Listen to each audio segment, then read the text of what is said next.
Okay, let's jump right into this. When you're standing at the bedside of a patient with eclampsia, the stakes are literally as high as they get, and your math simply has to be flawless.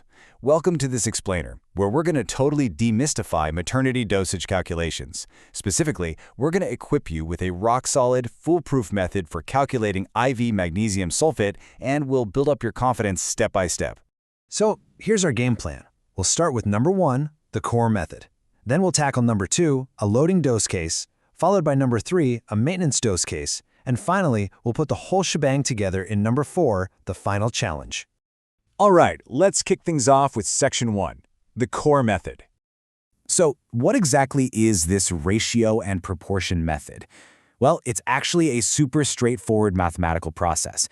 You're basically taking the information you already know from the medication you've been supplied with to create a known ratio. Then you set that exactly equal to an unknown ratio, which you build directly from the healthcare provider's order.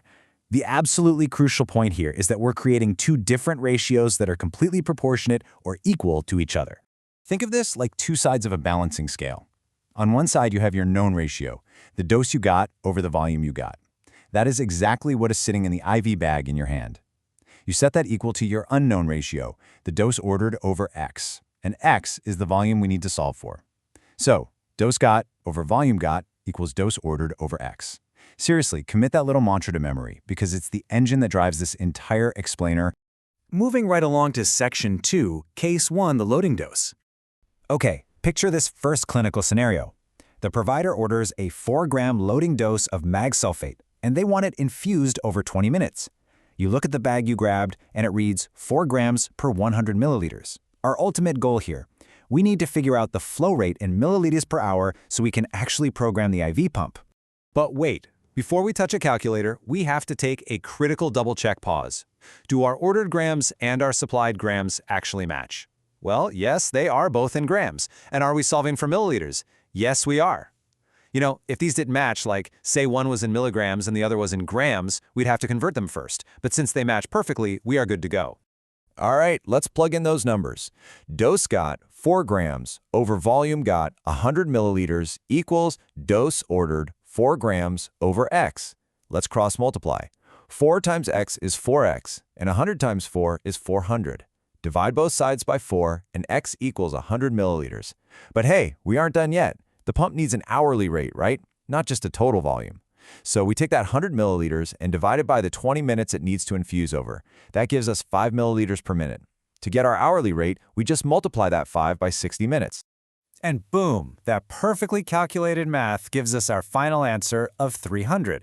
You're going to set your IV pump to 300 milliliters per hour. You've just safely calculated a high-alert loading dose.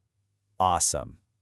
Let's keep the momentum going with section 3, case 2, the maintenance dose. Let's say our patient is 29 weeks pregnant. She already got her loading dose, and now the provider orders a slow, steady maintenance dose of 1 gram per hour.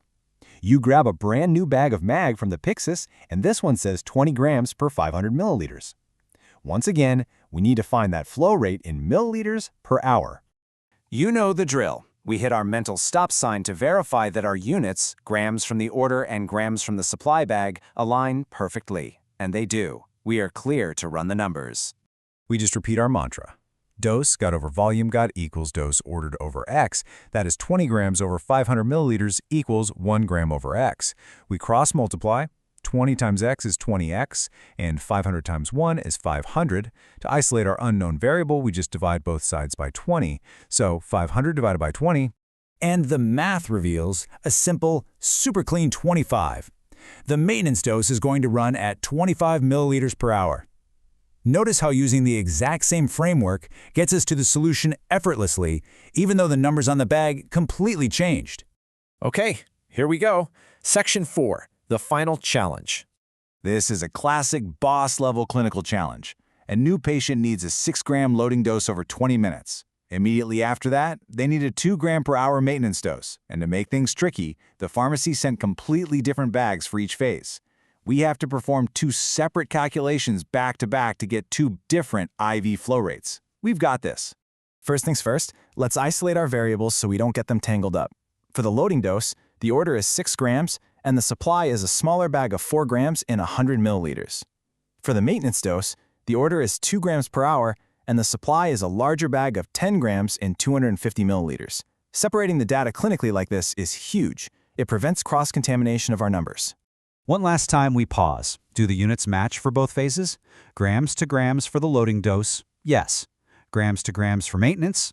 Also yes. All right, let's execute. Let's tackle that loading dose first. Dose got 4 over volume got 100 equals dose ordered 6 over x. Cross multiply. 4x equals 600. Divide by 4, and our volume is 150 milliliters. Now time to convert to hours. We take that 150 milliliters, divide it by the 20-minute time limit, which gives us 7.5 milliliters per minute. Multiply that by 60 minutes, and this results in a rapid loading infusion rate of 450 milliliters per hour. Bam! Part 1 is down. Now for the maintenance dose. Our known ratio of 10 grams over 250 milliliters equals our unknown ratio of 2 grams ordered over x. Cross-multiply. 10 times x is 10x, and 250 times 2 is 500. Divide both sides by 10 to isolate x. And cross-multiplying gives us our second answer, a steady 50 milliliters per hour for the maintenance phase. Look at that. You've just perfectly calculated a highly complex 2-phase medication order without breaking a sweat. So here is the absolute most crucial takeaway. No matter how complex the clinical scenario gets, or how the numbers on those IV bags change, following these exact, repeatable steps will consistently guide you to the right answer. Build your known and unknown ratios. Always double-check your units, cross-multiply. And just remember to convert to an hourly rate if you are dealing with a fast, minutes-long loading dose. By using clear structures and breaking down the math step by step, what once seemed incredibly intimidating actually becomes totally manageable, right? Now that you've completely mastered magnesium sulfate, what other intimidating medical math challenges are you ready to conquer using this exact same framework? Thanks for joining me on this explainer, and definitely keep using this formula to sharpen your skills out there.